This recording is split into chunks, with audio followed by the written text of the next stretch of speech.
ये त्रेता युग का मंदिर है। गोरखनाथ पीठ, इसकी एक महत्ता तो शुरू से ही थी। कहा जाता है कि ब्राह्मणों को संरक्षण सूरत नारायण मणि त्रिपाठी ने दिया, जो यहाँ के डिस्ट्रिक्ट मजिस्ट्रेट थे, और दिग्विजय नाथ और उनके समय में जो है ठाकुर को संरक्षण किया। यहीं से फिर जो है माफिया का भी इसी गोरखपुर से उदय हुआ। उसी दौर में बम चल गया। बम लगने के बाद मैं कुछ देख ही नहीं पाया, क्योंकि मैं आँख का अंधा हो गया। इतने क्राइम होते थे और ये होते थे कि वो शिकागो माने जाना लगा।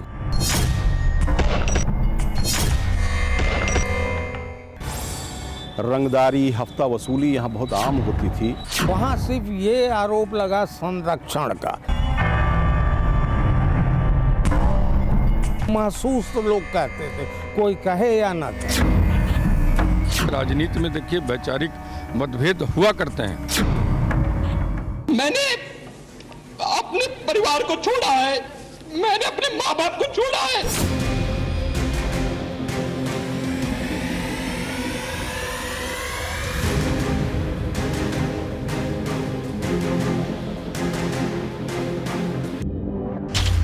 जितनी जुबान उतनी दास्तान। किसी को त्रेता से याद, किसी को ईसा से, कोई कबीर से कहता है, कोई आजादी की क्रांति से। आस्था के इस अलौकिक केंद्र से जुड़ी तमाम स्मृतियां चौंकाती हैं, चमत्कृत करती हैं। इस पवित्र धाम में दिव्य दृश्यों के दीदार होंगे, अनोखी प्रतिमाओं से साक्षात्कार होंगे। यहाँ कदम कदम पर पवित्रता का एहसास होगा। लेकिन भक्ति के भव सागर में ले जाने वाले इस मठ की अहमियत इतनी भर नहीं। इस मठ की, यहाँ के महंतों की, यहाँ की मूर्तियों की, इस मेले की, इस सरोवर की, इस अस्पताल की, इस गौशाला की, यहाँ के कण कण की गजब कथा है। ये गोरक्ष पीठ है, नाथ संप्रदाय की सर्वोच्च पीठ, जिसके मौजूदा महंत हैं योगी आदित्यनाथ।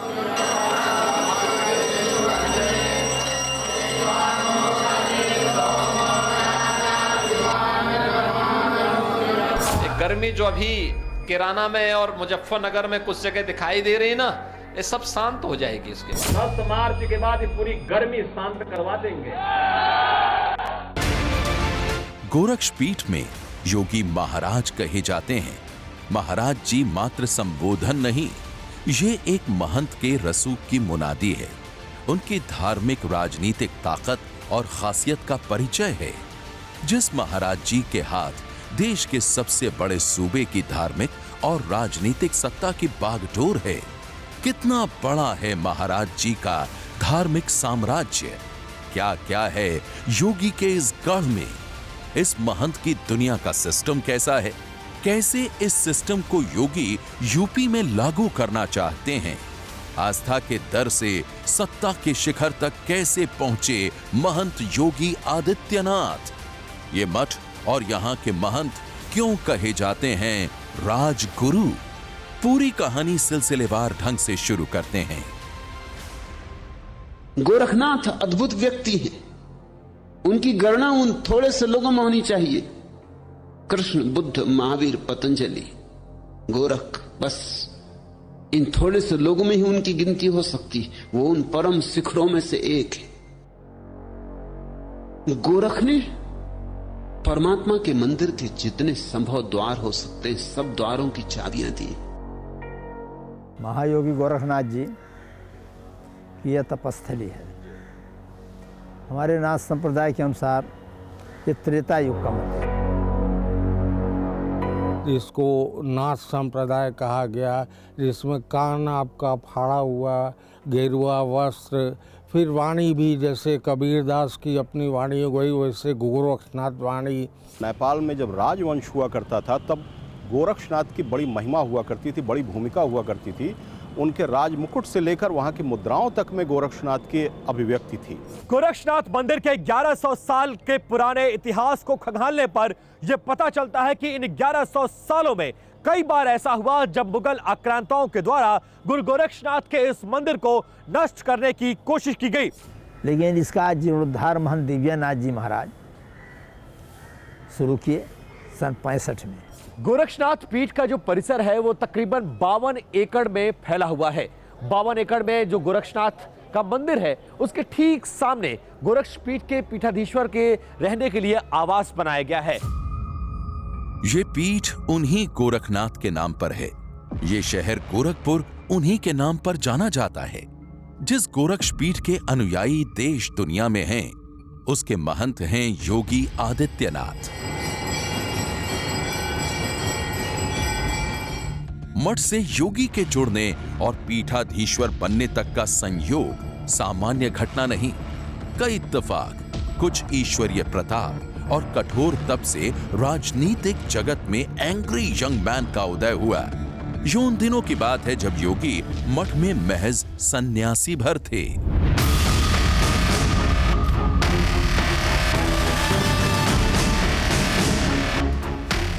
तब गोरखपुर के मुख्य बाजार गोलघर में एक विवाद हुआ। एक कपड़ा दुकानदार और मठ के लड़कों के बीच झगड़ा हो गया। बातों बातों में दुकानदार ने रिवॉल्वर तान दी। दुकानदार के रिवॉल्वर तान देने के खिलाफ छात्रों ने विरोध प्रदर्शन किया। इस उग्र प्रदर्शन के अगुआ थे योगी आदित्यनाथ, तेज तर्रार नौजवान जिसके तेवरों ने गोरखपुर में गदर मचा दिया। उसे 15 फरवरी 1994 को नाथ संप्रदाय की सर्वोच्च पीठ का उत्तराधिकारी बनाया गया। गुरु महंत अवैधनाथ ने योगी को दीक्षा दी। कम उम्र तो जरूर था, लेकिन विलक्षण बुद्धि वाले के लिए कोई कठिन काम नहीं होता है। विलक्षण बुद्धि था इनका। देखिए, ये स्थान एक दूसरे के लिए उपयोगी हुआ, सिद्ध हुआ। फिर महाराज ने अपना उत्तराधिकारी बनाया। 1994 में गोरक्ष पीठ का उत्तराधिकारी घोषित होने के बाद अब बारी थी योगी आदित्यनाथ के गोरखपुर में महंत अवैधनाथ के राजनीतिक विरासत को संभालने की। लेकिन महंत की राजनीतिक विरासत के दावेदार कई लोग थे। इसमें से एक नाम था ओम प्रकाश पासवान। इस किरदार की कहानी बड़ी खौफनाक है। पासवान का किस्सा आगे। अभी सिर्फ पासवान के दबदबे का ट्रेलर भर देखिए।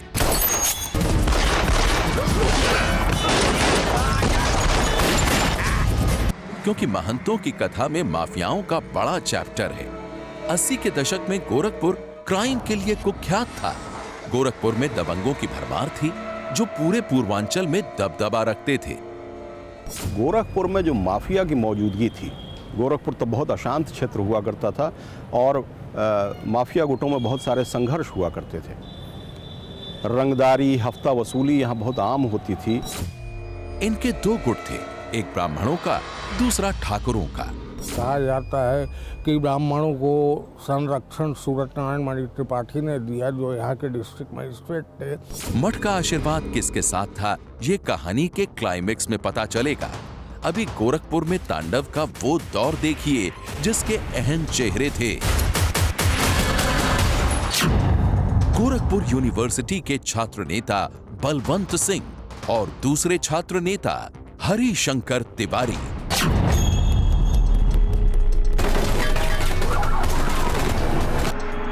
इन दोनों में जबरदस्त टकराव था। चुनाव हुए तो बलवंत गुट के रविंद्र सिंह जीते, लेकिन ज्यादा दिन जिंदा नहीं रह पाए। रविंद्र सिंह को गोरखपुर रेलवे स्टेशन पर गोलियों से भून डाला गया। इस हत्याकांड का आरोप लगा राम छुड़ावन दुबे पर, जिसकी पुलिस एनकाउंटर में मौत हुई। उधर रविंद्र सिंह के बाद ठाकुरों के नेता बने वीरेंद्र प्रताप शाही, जो कभी हरिशंकर तिवारी के साथ ठेकेदारी करते थे, लेकिन लेन देन को लेकर अनबन हुई और कट्टर दुश्मनी की शुरुआत हो गई। इस बीच गोरखपुर विश्वविद्यालय के महामंत्री रंग नारायण पांडे का मर्डर हो गया। इस हत्याकांड का आरोप वीरेंद्र शाही पर लगा। जब हत्याएं शुरू हो गई तो फिर ये दौर चला। गैंग वॉर से अलग इन गुटों का मुकाबला चुनावी मैदान में जबरदस्त हुआ। हरिशंकर तिवारी पहले बाहुबली थे, जिन्होंने जेल में रहने के बाद भी चुनाव जीते। चुनाव जीतने का तरीका वही पुराना था, रॉबिन हुड वाला, जिसकी वजह से हरिशंकर तिवारी का ये हाथा मठ के बरक्स आ गया। हाथा की ताकत का तिलिस्म। पूर्वांचल की राजनीति में हाथे की अहमियत हरिशंकर तिवारी परिवार से तफसील से हम जानेंगे। यहाँ आने के बाद आपको यह एहसास होगा और आप ये जानने की कोशिश भी करेंगे कि दरअसल ये 5 दशक पुराना मामला है क्या। हमारे साथ बातचीत करने के लिए पंडित हरिशंकर तिवारी के बड़े बेटे कुशल तिवारी जी हैं, जो पूर्व सांसद रहे हैं और बहुत कम वोटों से पिछला लोकसभा चुनाव हारे हैं। ये मठ और हाथा है क्या, और ये लड़ाई किस बात की? देखिए, पहली बात तो ऐसी कोई लड़ाई नहीं, वैचारिक लड़ाइयाँ होती हैं। राजनीति में ये कहीं नहीं होता है कि आप अपने पद का दुरुपयोग करके अगले को प्रताड़ित करने का काम करें। जहाँ ये बात आती है तो उसको गलत समझा जाता है। मठ और हाथा की अदावत का इतिहास कई दशकों पुराना है। हालांकि मठ के महंत अवैधनाथ जब तक सक्रिय रहे, हाथा और मठ में सीधे टकराव की नौबत नहीं आई, क्योंकि महंत अवैधनाथ मनीराम विधानसभा से चुनाव लड़ते थे। उन्होंने अपना सियासी वारिस ओम प्रकाश पासवान को बनाया।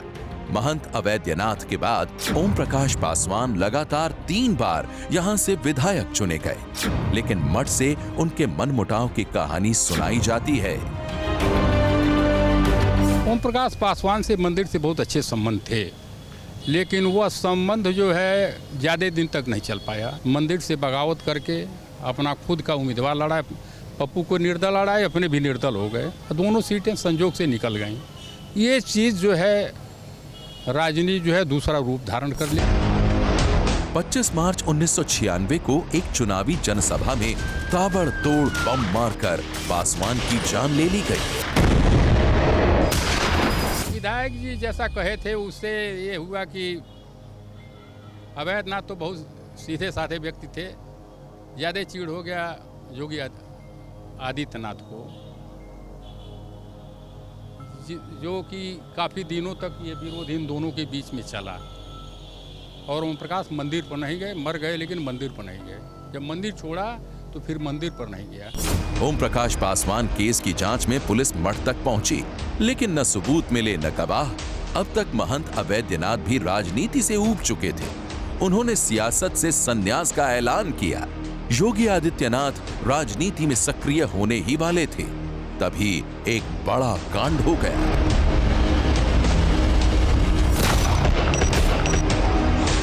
महाराजगंज के लक्ष्मीपुर से विधायक वीरेंद्र शाही का मर्डर लखनऊ में हुआ।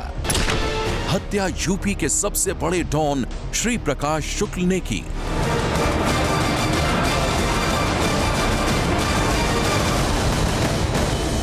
वही श्री प्रकाश शुक्ला जिसकी दबंगई से यूपी बिहार थर्राते थे। श्री प्रकाश बिहार के बाहुबली मंत्री बृज बिहारी प्रसाद के मर्डर से लेकर तत्कालीन मुख्यमंत्री कल्याण सिंह की सुपारी लेने के लिए कुख्यात था, लेकिन राजनीति में श्री प्रकाश शुक्ला आ पाता उससे पहले ही खेल खत्म हो गया।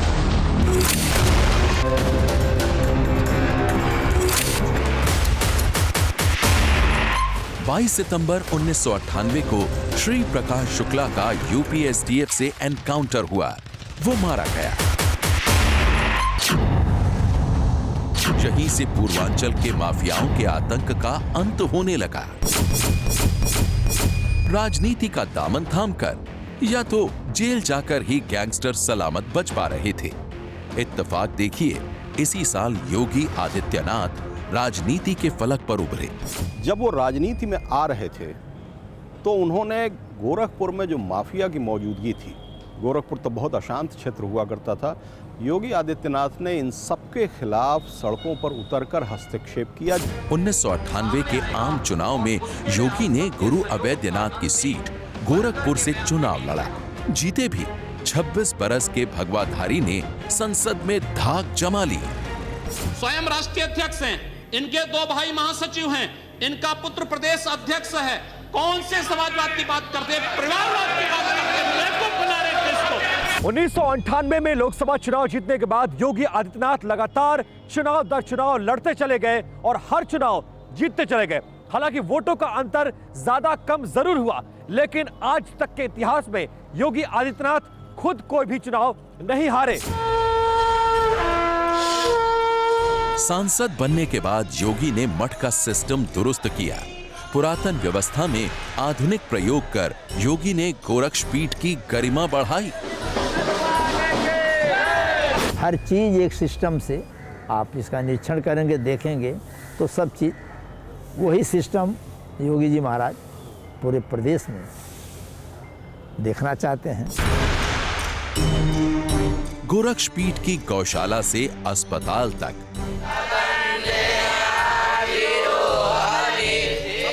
विद्यापीठ से जनता दरबार तक योगी की कार्यशैली के मुताबिक चलने लगे। ये संस्थाएं लगभग 4 दर्जन शिक्षण प्रशिक्षण संस्थाएं आज महाराणा प्रताप शिक्षा परिषद से संबद्ध चल रही हैं। उन सभी प्राचार्यों की एक मीटिंग साल में 3 बार 4 बार तो उनकी जरूर लेते हैं। ये जगह है गोरक्षनाथ पीठ के अंदर बनी वो गौशाला का, जहां पर लगभग 450 गाय हैं जो 4 नस्ल की हैं। यहाँ साहिवाल भी आपको मिलेगी, यहाँ देसी गाय भी मिलेगी, यहाँ गुजरात के गिर नस्ल की गाय भी मिलेगी और यहाँ हरियाणा के नस्ल भी आपको मिलेंगे। योगी जी ने अपने पसंदीदा कुछ गाय भी छांट के रखी हैं जिनका नाम भी रखा है। क्या क्या नाम रखा है और कौन कौन सी वो गाय? जैसे गौरी है, सामा है, गायत्री है, गंगा है। सारी गाय एक ही है लेकिन नाम लेकर के बुलाते हैं। वो तो सब दौड़ी हुई उनके पास चली आते हैं। मठ प्रांगण में मेला, मेले में मुसलमान, फायर ब्रांड योगी की छवि से अलग योगी का वो पहलू है जिसकी चर्चा ही नहीं होती। ऐतिहासिक खिचड़ी मेले को योगी ने ये भव्य स्वरूप दिया। भक्त यहाँ भय मुक्त आते हैं, मजहब के यहाँ कोई मायने नहीं। 12 महीने भी दुकानदार मुस्लिम है, गैर मुस्लिम भी है। किसी तरह की कोई दिक्कत नहीं किसी दुकानदारों को होती।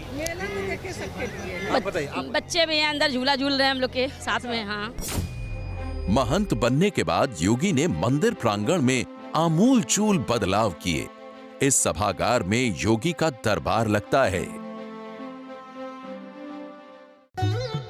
गोरख मठ में स्थापित मूर्तियों में ज्यादातर महंतों की हैं, लेकिन कुछ मूर्तियां अनोखी और अद्भुत हैं। गोरक्षनाथ पीठ परिसर के अंदर ही लगभग 52 ऐसे साधु संत हैं जो यहाँ ब्रह्मलीन हुए। उनका समाधि स्थल बनाया गया है और जब भी मुख्यमंत्री योगी आदित्यनाथ और पीठाधीश्वर योगी आदित्यनाथ गोरखपीठ में होते हैं तो यहाँ पर जरूर दर्शन और पूजन के लिए आते हैं। भीम की ये लेटी हुई प्रतिमा अपने आप में अनोखी है। गोरक्षनाथ पीठ के प्रांगण के अंदर भगवान भीम की एक विशालकाय लेटी हुई प्रतिमा है। ऐसा दावा किया जाता है कि देश में एकमात्र ऐसी प्रतिमा है जहां पर भीम को लेटे हुए स्वरूप में देखा जा सकता है। अभी ये हमारे यहाँ तक जो भी इनका दर्शन करता है उनका हर मनोकामना सिद्ध होता है। गोरखपुर मठ में एक सरोवर है। इस सरोवर की पौराणिक कथा है।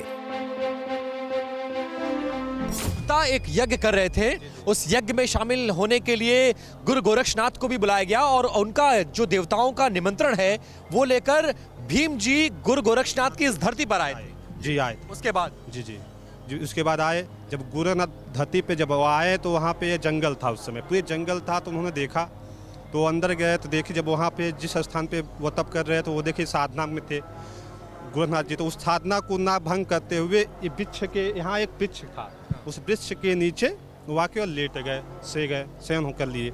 अब शयन करते करते कुछ समय के बाद जब देखे साधना अभी तक नहीं खत्म हुई, उनको प्यास लगी, फिर धरती माँ को अपने स्मरण किए। जब धरती माँ को उन्होंने स्मरण किया तो उसके बाद यहाँ पे यहाँ से जल का उत्पन्न हुई। उसके बाद ये सरोवर अपने आप उनके नाम से जाना जाता है तब से। गोरक्षपीठ में योगी की जीवन शैली भी अचरज भरी है। महंत जी के साथ रहने वाले साधु उनके कई फैसले से हैरान रह जाते हैं।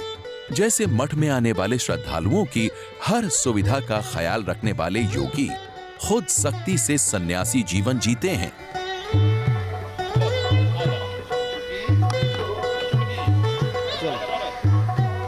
फाइन छत पंखे तर सोते हैं, साधारण तख्त है, सादा भाव विचार में जीवन अपना निकालते हैं।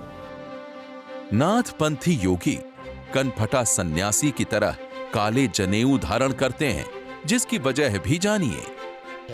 ये है, ये कान में कुंडल है, इसको दर्शन कहते हैं। ये जो नाथ संप्रदाय के गुरु होते हैं इसमें चीरा लगाते हैं। चीरा लगाने के बाद ये बाद में ये नीम की ठेठी लगा देते हैं इसमें। जब ये घाव पूज जाता है, पूजने के बाद ये कुंडल पड़ता है मिट्टी का। मिट्टी पड़ने के बाद फिर चाहे सोना चांदी या पत्थर का जो भी पहने। और ये नादी पवित्र है, ये ऊँट के जनेऊ, भेड़ के जनेऊ का है।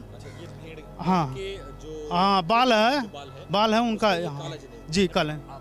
जनेऊ, काली जनेऊ कभी हम लोगों ने देखा नहीं है, क्योंकि नाथ संप्रदाय के अलावा जनेऊ काला कोई नहीं पहनता, पीला हमेशा पहनता है। जी जी, नहीं, ये नाथ संप्रदाय की परंपरा है। ये भेड़ की क्या नाम है, बाल का है ये जनेऊ। नादी पवित्री है ये। नादी पवित्री जी जी, ये इससे आदेश किया जाता है गुरु या देवता का। इससे 3 बार बजा करके आदेश किया जाता है, प्रणाम किया जाता है। मठ के महंत की इन्हीं मान्यताओं ने योगी का कद ऊंचा किया। पीठ पर उनकी पकड़ मजबूत हुई तो राजनीति में योगी का दखल बढ़ने लगा। उनके बनाए संगठन हिंदू युवा वाहिनी के पूर्वांचल में प्रसार से पार्टी के कुछ नेताओं को योगी खटकने लगे। योगी आदित्यनाथ ने 2002 के यूपी विधानसभा चुनाव में बीजेपी से बगावत कर दी।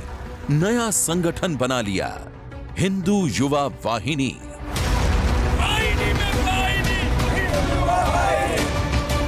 उसका 18 से 20 जिलों में सांगठनिक आधार तैयार किया और अपने आप को एक बड़े क्षेत्रीय राजनीतिक ताकत के तौर पर उन्होंने स्थापित किया। 2000 के दशक की शुरुआत में योगी आदित्यनाथ पूर्वांचल और उत्तर प्रदेश के लिए एक जाना पहचाना नाम और एक बड़ा राजनीतिक चेहरा बन चुके थे। इसी की दम पर योगी आदित्यनाथ बीजेपी से अपने कार्यकर्ताओं के लिए, नेताओं के लिए मोल भाव करना चाहते थे। बीजेपी उनके दबाव में कतई नहीं आ रही थी। इससे व्यथित होकर योगी आदित्यनाथ ने हिंदू युवा वाहिनी नाम का एक संगठन बनाया। मेहनत हमारा कार्यकर्ता करेगा, हिंदुत्व की लड़ाई वो लड़ेगा और अंततः उस कार्यकर्ता की भावनाओं के साथ किस प्रकार से खिलवाड़ किया जाता है। इसलिए मैं कतई इस बात का पक्षधर नहीं।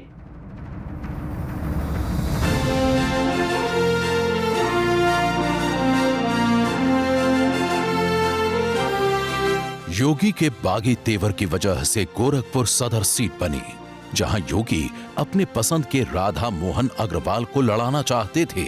वहीं पार्टी शिव प्रताप शुक्ल को।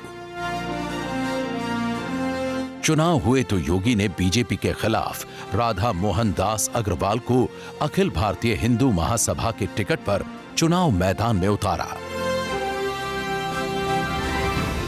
योगी के कैंडिडेट ने बीजेपी के दिग्गज को परास्त कर दिया। महंत का असर यह था कि 3 बार के कैबिनेट मिनिस्टर चुनाव में तीसरे पायदान पर रहे। योगी की युवा वाहिनी ने यह कमाल कर दिया। बतौर सांसद योगी पहली बार साल 2007 में सुर्खियों में आए। गोरखपुर में दंगा हो गया। दंगे में सैयद मुराद अली शाह की मजार में आगजनी हुई थी। गोरखपुर में कर्फ्यू लगाना पड़ा।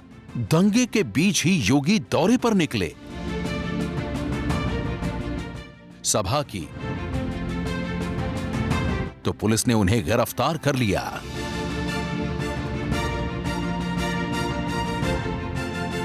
तब मुलायम सिंह यादव मुख्यमंत्री थे। योगी को गिरफ्तार करने वाले डीएम और एसएसपी बर्खास्त कर दिए गए। रिहाई के बाद योगी ने आक्रामक अंदाज की राजनीति को और धार दी। लोग ऐसा ही एक लीडर चाहते थे जो अपने घरों तक न रहे बल्कि उनके दुख दर्द में, उनके उत्पीड़न में उनका साथ दे। और कुल मिलाकर योगी आदित्यनाथ अपनी इसी राजनीतिक पूंजी से आज तक एक जन नेता के तौर पर स्थापित है। लव जिहाद जैसा मुद्दा हो या तुष्टीकरण, योगी के तीखे जुबानी वार से सियासत में हड़कंप मचने लगा। सरकार भी निर्णय ले रही है कि हम लव जिहाद को सख्ती से रोकने का कार्य करेंगे। योगी जितने लोकप्रिय हुए, विरोधी उतने बढ़े। पूर्वांचल के बाहुबलियों से योगी का टकराव होने लगा। मायावती और मुलायम सिंह यादव के राज में मुख्तार अंसारी का सिक्का पूर्वांचल में चलता था। योगी ने मुख्तार की सीधी मुखालफत की। योगी आदित्यनाथ कहते हैं इसके बदले उन पर मुकदमे लादे गए। इतना ही नहीं, मुकदमों के साथ उन्हें हिरासत में लेने के वाकये हुए। योगी को दंगा क्षेत्रों में यात्रा और सभा से रोका गया। 2013 में अंबेडकर नगर जा रहे योगी को गाजियाबाद में पुलिस ने ट्रेन से उतार लिया, जिस पर जमकर बवाल हुआ।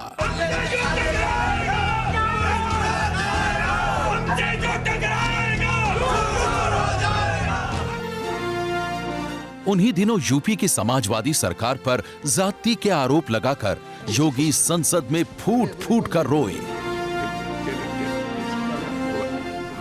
मुझे जिस प्रकार से राजनीतिक पूर्वाग्रह का शिकार बनाया जा रहा है, मैं केवल आपसे अनुरोध करने के लिए आया हूं, क्या मैं इस सदन का सदस्य हूं या नहीं हूं, और क्या सदन मुझे संरक्षण दे पाएगा या नहीं दे पाएगा। अगर सदन मुझे संरक्षण नहीं दे सकता है तो मैं आज ही सदन को छोड़ करके वापस जाना चाहता हूं। हालांकि योगी आदित्यनाथ के मुश्किल भरे दिन बदलने वाले थे, क्योंकि देश की सियासत में नरेंद्र मोदी युग का आगाज होने वाला था। 2014 के चुनाव आए। योगी आदित्यनाथ ने साल 2014 के लोकसभा चुनाव का पर्चा भरते समय जमा किए गए हलफनामे में 4 मुकदमों की जानकारी दी, जिनमें 3 गंभीर मामले बताए। पहला मामला साल 1999 में पंचरुखिया कांड में महाराजगंज कोतवाली में दर्ज किया गया था। योगी के खिलाफ दूसरा मामला साल 2007 में दर्ज हुआ था। साल 2008 में तीसरा मुकदमा दर्ज हुआ। महंत पर मुकदमे के साथ ही उनकी कट्टर छवि को विरोधी चुनाव में मुद्दा बनाते रहे, लेकिन योगी गोरखपुर से रिकॉर्ड तोड़ जीत दर्ज करते रहे। भाजपा वाले जोर से हल्ला मचा देते थे कि गया भाजपा गई।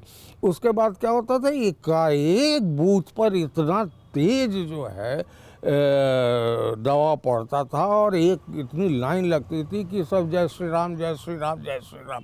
और वहाँ पर मुद्दा वो नहीं रह जाता था कि विकास है या व्यक्तित्व, सब वहाँ पर मुद्दा ये हो जाता था कि भाजपा को जिताना। 2017 में उनका मुख्यमंत्री बनना अकस्मात तय हुआ।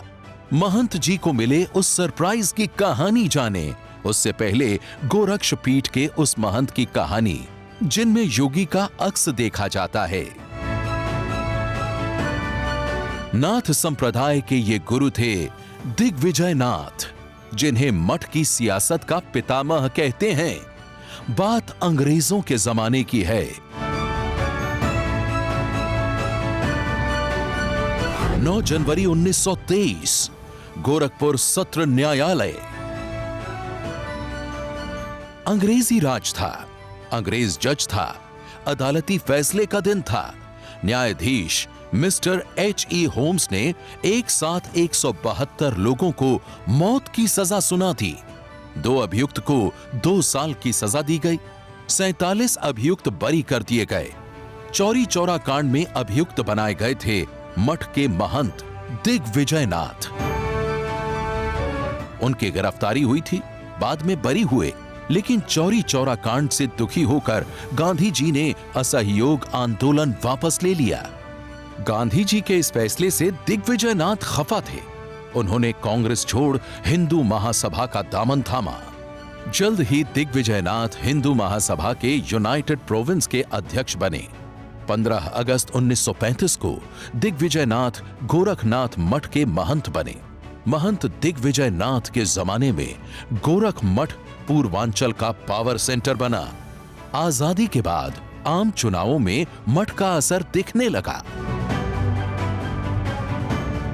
दिग्विजय नाथ जो उस समय महंत हुआ करते थे इस गोरक्ष पीठ के, वो हिंदूवादी नेता के तौर पर और हिंदू महासभा के नेता के तौर पर उनकी एक शुरुआत हुई। और वो पहले व्यक्ति थे जहां से हम गोरक्ष पीठ का राजनैतिक विस्तार देख सकते हैं या राजनीति में उसकी भूमिका देख सकते हैं।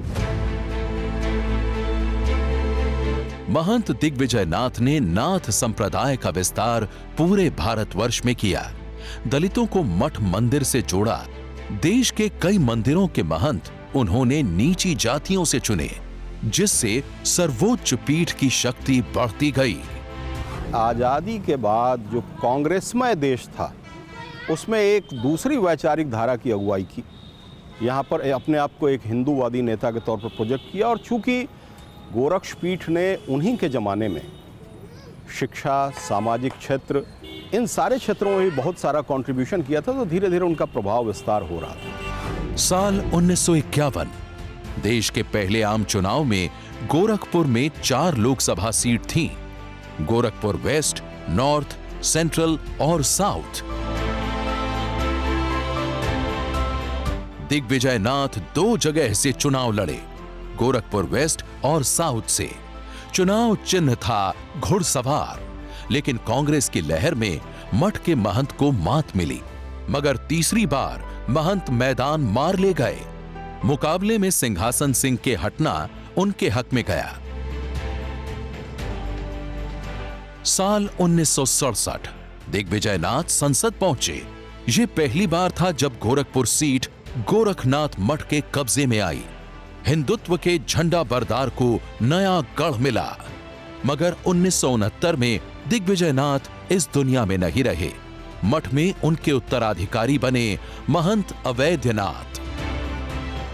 पीठाधीश्वर की जिम्मेदारी महंत अवैधनाथ के कंधों पर आ गई। महंत अवैधनाथ ने न सिर्फ इस पीठ के पीठाधीश्वर के तौर पर यहां की जिम्मेदारी संभाली, बल्कि महंत दिग्विजयनाथ के राजनीतिक विरासत के भी उत्तराधिकारी महंत अवैधनाथ बने। महंत अवैधनाथ का सबसे बड़ा कंट्रीब्यूशन ये था कि उन्होंने इस आमतौर पर सवर्ण, आमतौर पर उच्च जाति की पीठ माने जाने वाले इस गोरक्षनाथ पीठ को दलितों से जोड़ा, और दक्षिण भारत से लेकर पटना तक में उन्होंने बहुत सारे दलितों के साथ सहभोज आयोजित किए, और बहुत सारे जगहों पर दलितों को प्रधान पुजारी तक बनवाया।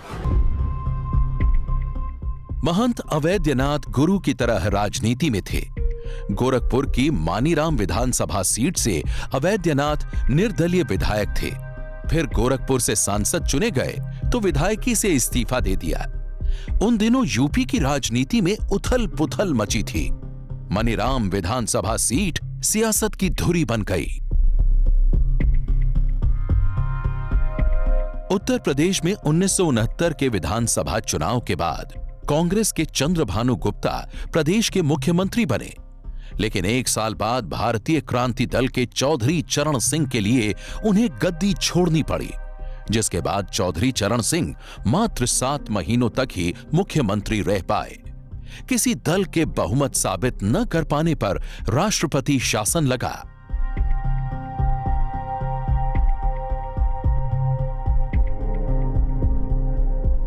प्रेसिडेंट रूल के 17 दिन बाद नए गठबंधन ने दावा किया।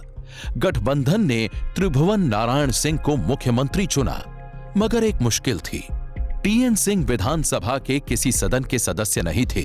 गठबंधन ने उन्हें महंत अवैधनाथ के इस्तीफे से खाली सीट मनीराम से चुनाव में उतारा। टीएन सिंह बनाम रामकृष्ण द्विवेदी के उस चुनाव में इंदिरा गांधी तक प्रचार करने गईं। नतीजे आए तो मुख्यमंत्री चुनाव हार गए। भारत के इतिहास में यह पहला मौका था जब मुख्यमंत्री उपचुनाव में पराजित हुए। इसे गोरक्षपीठ के महंत का मास्टर स्ट्रोक माना गया, जिसके आगे बड़े बड़े धुरंधर धराशायी हो गए। योगी आदित्यनाथ इसी मठ से राजनीति का पाठ पढ़कर निकले हैं, जिन्हें 2017 में अचानक सीएम का सिंहासन सौंपा गया था। मुझे मेरी पार्टी ने, हमारे राष्ट्रीय अध्यक्ष श्री अमित भाई शाह जी ने कहा कि आपको उत्तर प्रदेश जाना है, तो मैंने कहा मैं तो उत्तर प्रदेश से ही आ रहा हूं। कहा नहीं, उत्तर प्रदेश में आपको कल ही मुख्यमंत्री का शपथ लेना है। मैं आपको आश्चर्य करूंगा कि मेरे पास उस समय केवल 1 जोड़े कपड़े थे। योगी के मुख्यमंत्री बनने के बाद पहला पुलिसिया एक्शन इस हाता में दिखा। वही हाता जहां हरिशंकर तिवारी का निवास है। हरिशंकर तिवारी के बेटे कुशल तिवारी योगी से वैचारिक मतभेद स्वीकार करते हैं, लेकिन अदावत की बात खुलकर उनकी जुबान पर नहीं आती। मुख्यमंत्री जो होगा सबका होगा।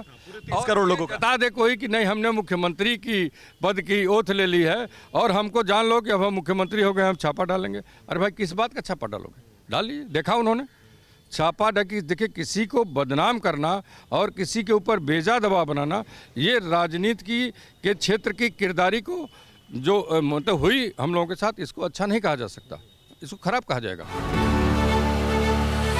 योगी स्टाइल की पॉलिटिक्स का हाथा खुल्लम खुल्ला विरोध करता है। ब्राह्मण वोट बैंक पर पकड़ रखने वाला तिवारी कुनबा दोबारा योगी की ताजपोशी के बीच में खड़ा है, लेकिन मठ के बारे में यहां से आवाज नहीं निकलती। तो आप हाथे से निकल के कभी मंदिर गए हैं पूजा करने? देखिए, ये आस्था का वो है, और आस्था जरूरी नहीं कि हम मंदिर में जा करके किसी मंदिर में बैठ करके, वो मंदिर में इतनी भीड़ रहती है, हर मंदिर उसमें भीड़ रहती है। तो अगर हम हिंदू हैं और हमारी आस्था है, और हमारे हिंदुओं में कई हजारों कोट के देव देवताएं हैं, हम लोग श्रद्धा आस्था अपना है। ये मठ से जुड़ी अगाध आस्था का असर है, महंत का प्रभाव है जिसके आगे बाहुबली शीश झुकाते हैं।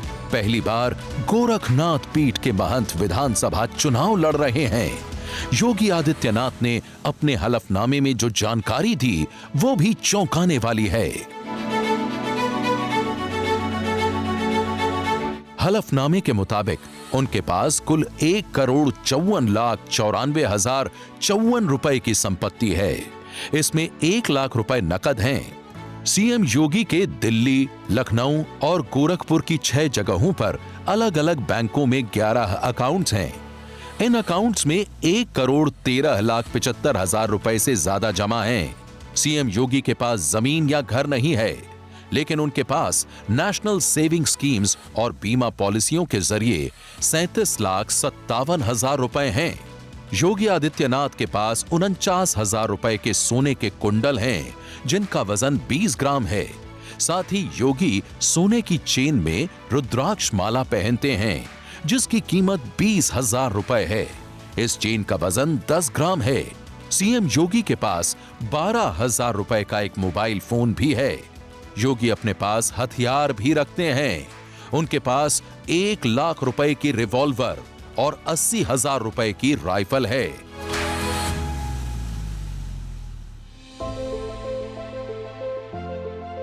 रिवॉल्वर और राइफल रखने वाले महंत, जिनकी धमक, हनक और अकेली शख्सियत चुनावी बाजी पलटने का मादा रखती है, ये उस मठ के महंत हैं जिसमें निराकार परम ब्रह्म के पुजारी हुए, जो आगे चलकर हिंदुत्व की प्रयोगशाला बन गया।